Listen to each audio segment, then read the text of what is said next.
नमस्कार दोस्तों, बहुत बहुत स्वागत करता हूं आप सभी का हमारे इस नए वीडियो में। मायावती जी जो भी फैसला लेती हैं सोच समझ कर लेती हैं।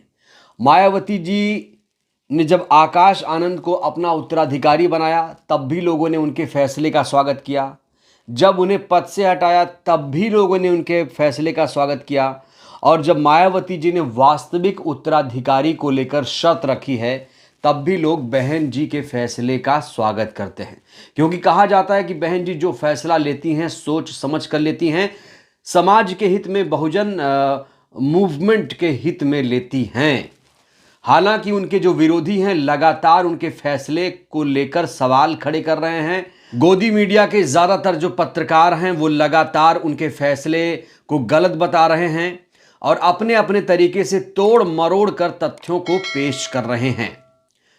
इस बीच रवीश कुमार जो हैं वो बहुत ज़्यादा चर्चा में हैं। देखिए, रवीश कुमार जो हैं वो अब टीवी मीडिया के पत्रकार नहीं हैं, वो अब सोशल मीडिया के पत्रकार हैं।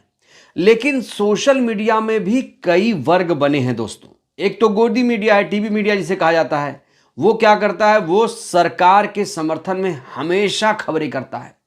सरकार से कोई सवाल नहीं पूछता है, सत्ता से कोई सवाल नहीं पूछता है। लेकिन जो हमारा सोशल मीडिया है वो सरकार से सवाल पूछता है, सत्ता से सवाल पूछता है। लेकिन सोशल मीडिया में भी बहुत वर्गीकरण है दोस्तों।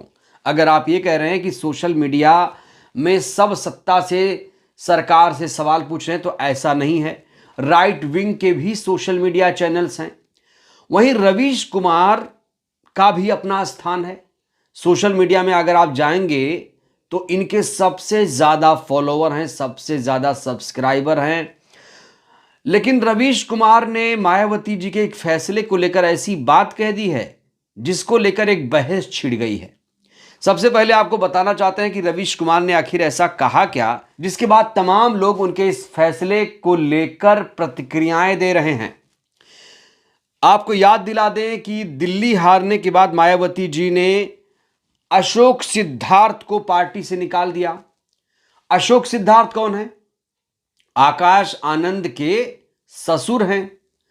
और आकाश आनंद कौन है? मायावती जी के भाई के बेटे हैं, मतलब वो भतीजे हैं। भतीजे के ससुर को जब मायावती जी ने निकाला तो लोगों ने यहां पर समधी शब्द का ज्यादा प्रचार किया। अशोक सिद्धार्थ कम, समधी शब्द ज्यादा मीडिया में लिखा गया। अखबारों में यही लिखा गया कि दिल्ली हार के बाद मायावती जी ने समधी को पार्टी से निकाला, जबकि अखबारों को लिखना चाहिए कि अशोक सिद्धार्थ, बसपा के पुराने नेता अशोक सिद्धार्थ को पार्टी से निकाला। इस तरह हेडलाइन होनी चाहिए थी, लेकिन इन लोगों ने रिश्तों को लेकर हेडलाइन बनाई है और यही बात रवीश कुमार जी ने लिख दी है। क्या लिखा है देखिए जरा। समधी भी निकाले जा सकते हैं। इसका क्या मतलब है? समधी भी निकाले जा सकते हैं, इसके बहुत गहरे अर्थ हैं दोस्तों। इस लाइन के कई अर्थ हैं। एक अर्थ तो यह है कि भाई बसपा में कोई भी रिश्ता नाता नहीं चलता है, हर कोई निकाला जा सकता है। बहन जी जो फैसला लेती हैं सोच समझ कर लेती हैं। पार्टी का हित ही सर्वोपरि है, एक मतलब इसका यह हुआ। दूसरा मतलब यहां समधी से यह है कि क्या समधी भी निकाले जा सकते हैं? अरे ये तो परिवार के लोग हैं, ये कैसे निकाले जा सकते हैं? तो समधी शब्द पर यहां पर क्या आपत्ति जाहिर कर रहे हैं रवीश कुमार, या फिर वो तंज कस रहे हैं? ये बड़ा सवाल है, क्योंकि एक ही लाइन लिखी है और ये जो लाइन लिखी है इन्होंने सोशल मीडिया पर भयंकर तरीके से इसे सर्कुलेट किया जा रहा है। सोशल मीडिया पर यह कटिंग भयंकर तरीके से वायरल हो रही है। रवीश कुमार नो डाउट बड़े पत्रकार हैं, हालांकि उनकी पत्रकारिता को लेकर कई लोग असहमति भी जाहिर करते हैं, खासतौर से जो बहुजन लोग हैं। उनकी शिकायत रहती है रवीश जी से कि भाई आप हमारी खबरें क्यों नहीं दिखाते हैं, आप क्यों कांग्रेस, समाजवादी पार्टी और अन्य विपक्षियों की ओरिएंटेड खबरें दिखाते हैं, बहन जी की खबरें नहीं दिखाते हैं।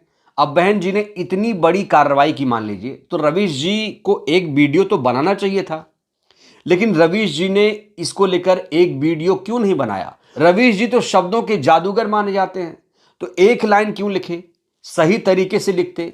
अरे गोदी मीडिया जो लिखेगा क्या आप भी वैसे लिख देंगे?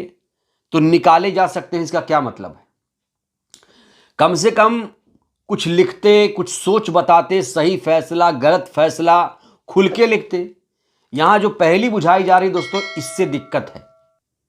रवीश जी से ये उम्मीद कम से कम नहीं थी लोगों को कि रवीश जी सिर्फ एक लाइन में लिखेंगे। रवीश कुमार के इस कटिंग पर लोग अपने अपने तरीके से प्रतिक्रियाएं दे रहे हैं।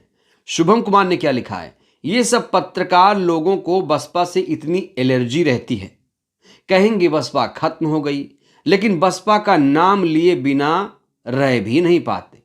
सभी जातिवादी पत्तलकार और पार्टियां केवल बसपा की बुराई और नैरेटिव फैलाने के लिए एक हो गए हैं।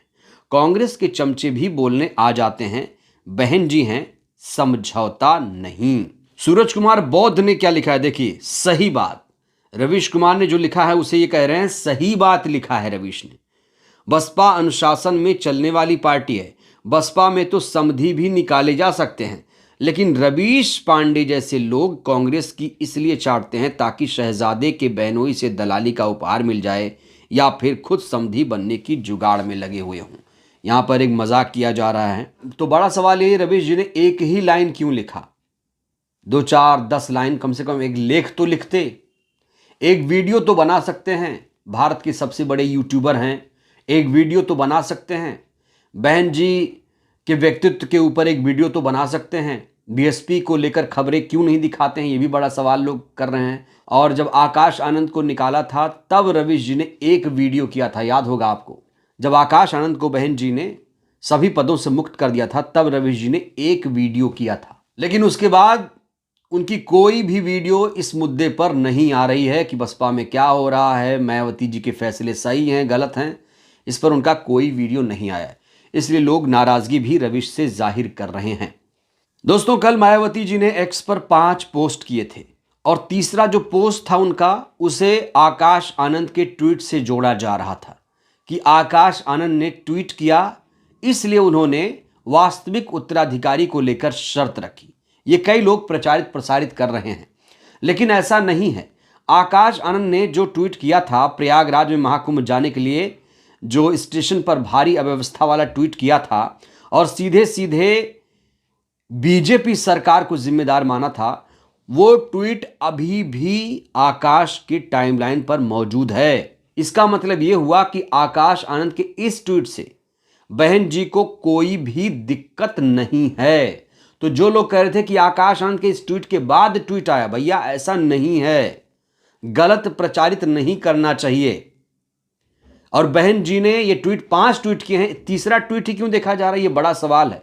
लोग इसको लेकर भी अब सवाल खड़े कर रहे हैं कि कुछ जो सोशल मीडिया में कुछ लोग हैं वो लोग गलत तरीके से तोड़ मरोड़ कर पेश कर रहे हैं तथ्यों को, तो उनको थोड़ा समझना चाहिए। क्योंकि अगर आकाश आनंद के इस ट्वीट से बहन जी को दिक्कत होती तो ये ट्वीट अब तक डिलीट हो चुका होता।